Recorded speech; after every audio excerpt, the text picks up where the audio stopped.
Bruce Buffer.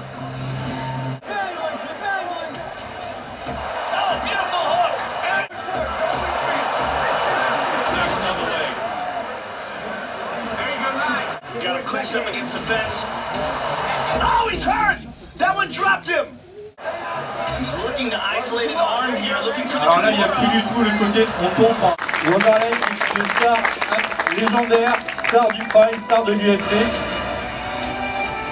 And welcome to the show, the axe murderer, Vanderlei Silva.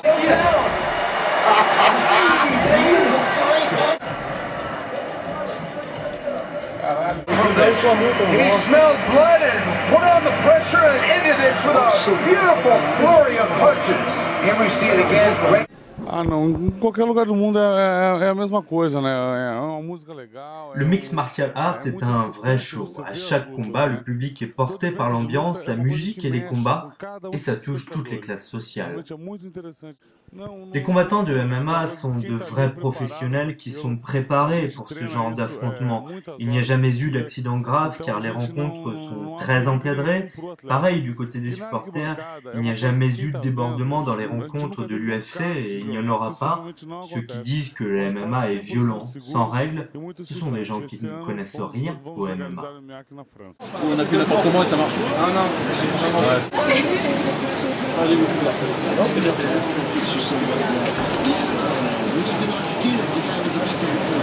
La première fois c'était avec le Pride en fait et j'ai tout de suite adhéré, j'aimais bien la violence et en même temps j'aimais bien que ça soit encadré.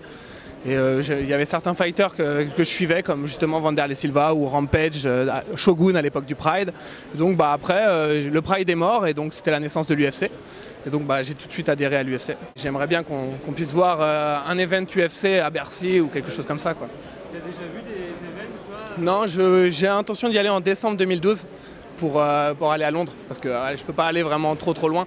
Stockholm, ça s'est blindé en 2 heures. Alors c'était en Suède, c'était assez près pour moi, un Européen. Maintenant je vais essayer d'aller courant décembre 2012 à Londres. Voilà. Et donc essayer d'aller voir un event parce que c'est vrai que mon premier event, j'attends ça avec impatience, quoi. Donc je pense que ça peut canaliser l'énergie des gens et justement après de voir tout se fair play après un combat, des gens qui se mettent sur la gueule mais après qui restent très fair play, je pense que ça peut justement encourager les jeunes à arrêter d'être violents dans la rue et à être respectueux des gens aux alentours, quoi.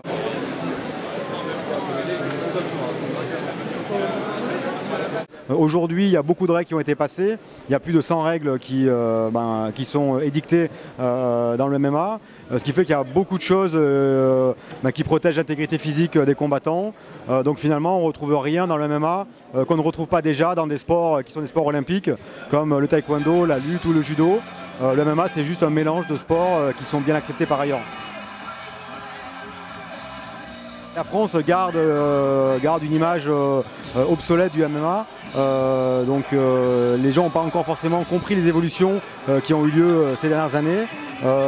Donc je dirais à raison les gens sont réticents parce qu'ils ont l'image du MMA d'il y a 10 ans. Donc maintenant tout le travail c'est de leur expliquer que ça a beaucoup changé, que des règles ont été définies et que le MMA d'aujourd'hui c'est pas le MMA d'hier.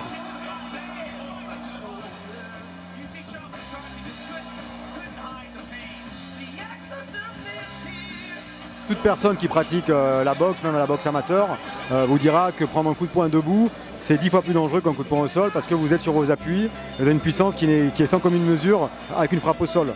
Donc la frappe au sol, c'est vrai que c'est peut-être plus impressionnant, mais en termes de coups, jamais vous verrez à l'UFC un KO fait avec une frappe au sol. Parce que les gens sont l'un sur l'autre, il n'y a pas beaucoup d'amplitude sur les mouvements, donc c'est pas dangereux. C'est impressionnant, mais c'est pas dangereux.